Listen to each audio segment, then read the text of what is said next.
go? Yeah, we're good, sorry. First of all, thank yous to Ann Owen for baking this morning. Well, not this morning, all weekend, actually. And to Kathy for picking up sugar skulls for us as well. And I'm going to do this a little bit backwards. I'm going to introduce, first of all, Angel Romero, who is actually going to speak last, and then Carlos from St. Francis also. And you know them both. Angel's in the ESL program, and Carlos is in the regular program. Angel would like you all to know that he's from Chihuahua, Mexico. He's 32, and he's a lawyer, and that surprised me. I had no idea you were a lawyer. Okay. You've never mentioned that.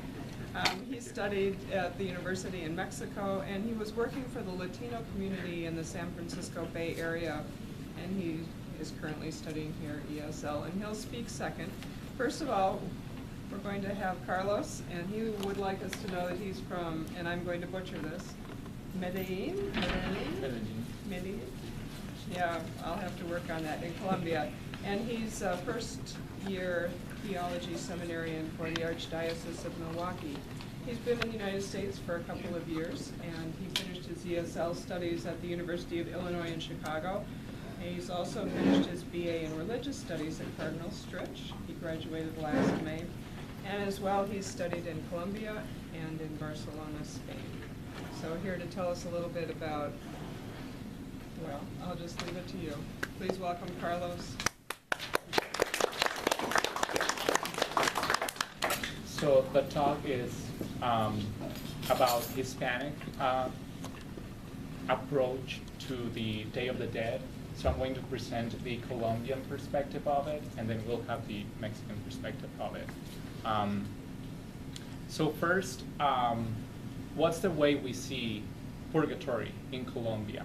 We see it as a place of struggle, but also as a place of hope, because the souls that are there are hoping for a better life in the future. There is a correlation between the way we see purgatory and the way we understand ourselves. We understand ourselves also as a society that struggles to survive, but also as a society that hopes for a better life. So we have this intimate connection between purgatory and our society. I would say in Latin America. So we help each other out. How do the souls help us? First, I'm going to talk based on what I heard from my grandmother. These beliefs are not held as much anymore by younger generations. So this mostly comes from older generations. So, but my grandmother used to say that first, they help us waking up early. So if you pray to the souls in purgatory to wake you up at a certain hour, they will do so. And secondly, they usually protect us from thieves, or if there's a young woman walking by herself around the neighborhood, she will be protected from rapers by the souls.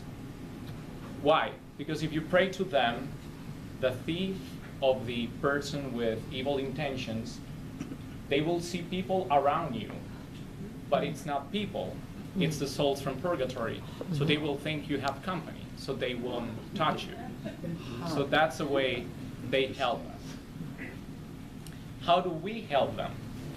So first, we have the Gregorian Masses, which are 30 consecutive Masses offered for one particular soul. And this is also a way to help older priests that do not receive a salary from a parish anymore because they are retired.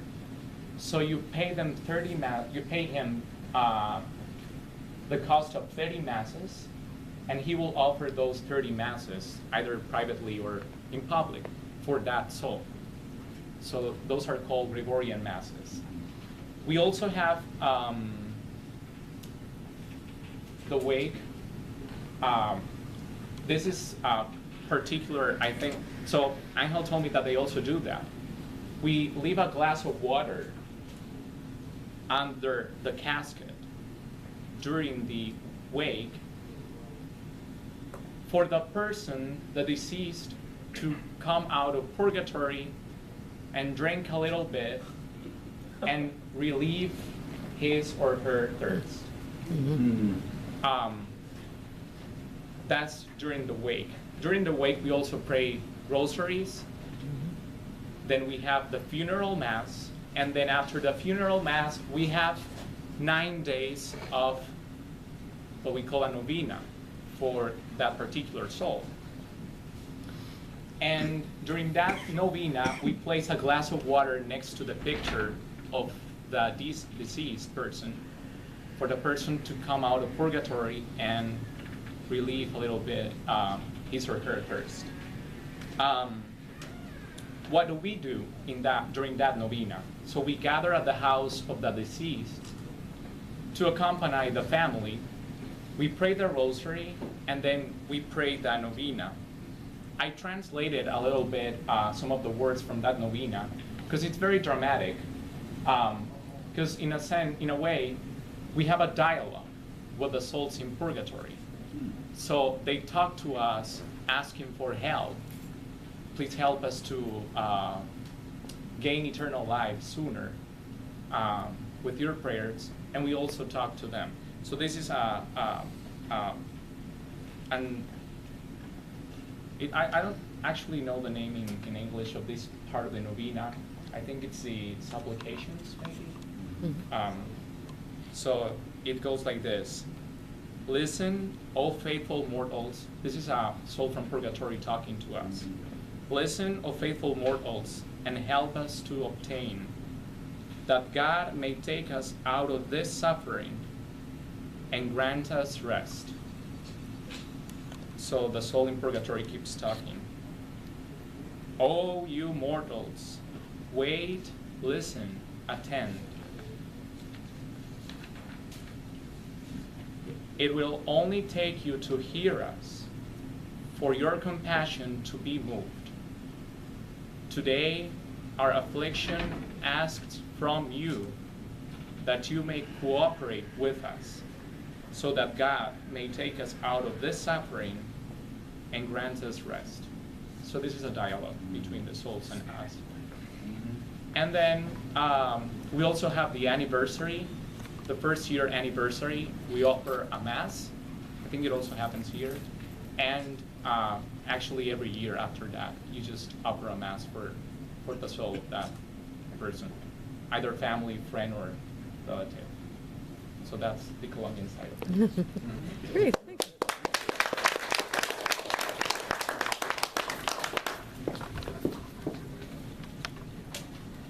Well, in the same way is the case of Mexico, but Mexico has some details about this celebration.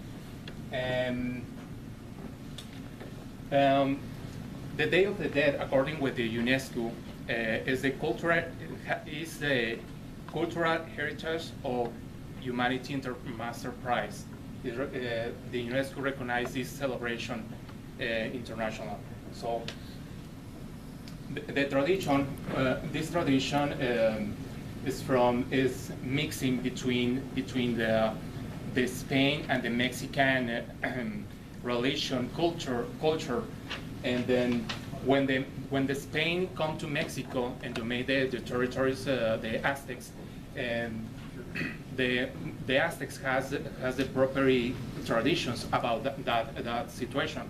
So according with the legend of Aztecs, all people except the warriors and the pregnant women, except this kind of the people, all people when they die, go to the hell, but the hell, according with the perspective of the Aztecs, the hell is like a purgatory right now. We know. So the hell of the Aztecs, the name is Mictlan. Mictlan is the Aztec name of the hell. But in this part exists a idol. The name is Micantecutli, is the proper name of the god or idol of this part, the hell. And then when the people die, come to the hell, but exists nine tests or proofs that people need to pass for obtain the rest of the soul. And most of the time, according with tradition, the Aztecs put in the tomb of the man or woman put a dog. What's the mean that? The mean is, according with tradition, the first step the people pass for obtain the rest is cross a mighty river. So the dog guide the soul to the next step. So, and then we have over here the altar, traditional altar, and then we have different things, but these things have meanings. So the first one is this kind of paper. That means the connection between the life and the death, right? And the next one, you can see the food is most people, according with tradition, put the preferred food of the people diocese. Yes, and then if the person likes alcohol or something like that, and then the family put tequila or something like that, right? And then next one is the censer. The censer means the transfer from the life to death, and it's drive away the evil spirit. And then we don't have the white cross, but the white cross means the 4 cardinal points. For over here, the people put a rod of flowers rod. That means that serves as a guide for soul to come to the altar, the offer. And then this is for example, the adults, for adults disease. So, but in other kinds of altars is offered for the soul child, and then the people put toys for the soul, play with that toys. So another thing is the candles. The candles is very important. It means the ascension of the souls. And then either one prefer put personal belongings of the deceased, like for example the photograph or clothes or something. Yes. And the glass of water serves the quench to thirst of the deceased. The bread represent the generosity of the host. Yellow flowers, this kind of yellow flowers means the guide of the soul to this world. The name of this flower is properly named is Cempasúchil. That's the name of this flower.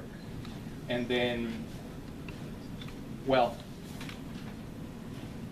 the skulls is really, other thing really important. The skulls significant that the deceased, the person is died. Most of the time, in the part of the front of the skull put in the name of the person, Juan, Pedro, Jose, etc. Yeah, and then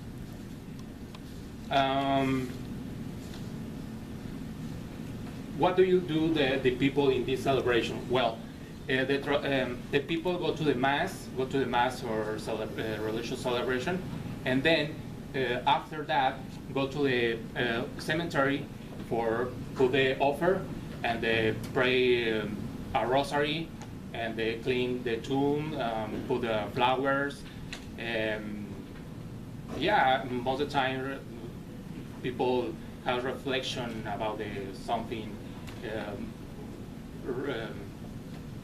Something when the people remember any question, any something about the family disease. Yes. Great, thank you. Yeah, it's probably the people to in their homes or in the tomb. In the exists, for example, in Mexico exists different areas. The area is more strong this celebration in the central and south. In these parts of Mexico, the people put the altar in the tomb, in the cemetery, and go to the cemetery put the food, put the all offer.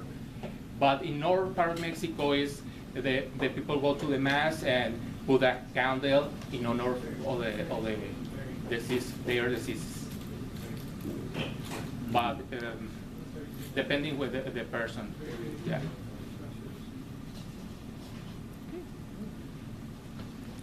Thank you. Any questions?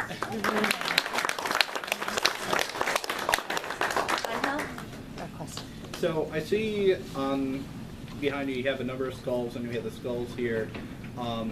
Is there any common meaning to the symbolism on the skulls, or is it you decorate the skulls however you feel like? Is there any meaning to the symbols on the skulls? So you told us that it was typical to have the name, but for example, these all have like lines under the eyes and things. Do those mean something, or? Well, it's depending the many things, like for example, if the family put the offer in their homes or in the tomb of the person, many people put the name in the skulls. Okay. Because they represent the man or the woman is in the tomb. So. But any other decoration is just decoration. It doesn't necessarily have any meaning. ¿Tiene significado otras decoraciones que tienen las calaveras? No, basically is that the significance. Or maybe in schools or university, they offer for a writer or politicians or something like that. Don't put the name because it's only for show the tradition to the public. It's just decoration. Yes, only decoration. Thank you, Sergio. Any question? Okay. Any other question? Great. Okay. Cool. Thank you. Thank you. Thank you.